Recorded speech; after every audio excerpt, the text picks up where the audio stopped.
एक मत्स्य टाकी काठोकाठ भरल्यास तिच्यात 45 लिटर पाणी मावते. या टाकीत टाकीच्या 4/9 पाणी भरले आहे. त्यातील 2/5 इतके पाणी बाहेर काढून टाकल्यास ती पुन्हा भरण्यासाठी तिच्यात किती पाणी घालावे लागेल? Option A 12 litre, B 20 litre, C 33 litre आणि डी 35 लिटर. Okay, start. एक मत्स्य टाकी काठोकाठ भरल्यास तिच्यात 45 लिटर पाणी मावते. या टाकीत टाकीच्या 4/9 पाणी भरलेले आहे. त्यातील 2/5 इतके पाणी बाहेर काढून टाकल्यास ती पुन्हा भरण्यासाठी तिच्यात किती लिटर पाणी घालावे लागेल? एका मत्स्य टाकीत 45 लिटर पाणी मावते आणि तिच्यामध्ये 4/9 लिटर पाणी भरले आहे. म्हणजे 45 गुणिले 4/9 9 ने 45 भाग देते.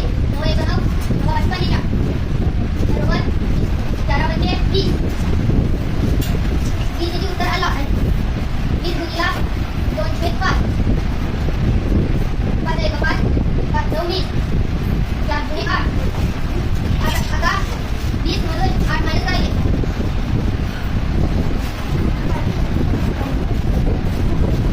एकूण क्षमता आहे 45 लिटर मायनस 12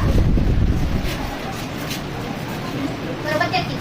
म्हणजे आणखी एका मत्स्य टाकीत 33 लिटर पाणी भरावे लागेल. आपला उत्तर आला ऑप्शन सी. ओके, ठीक.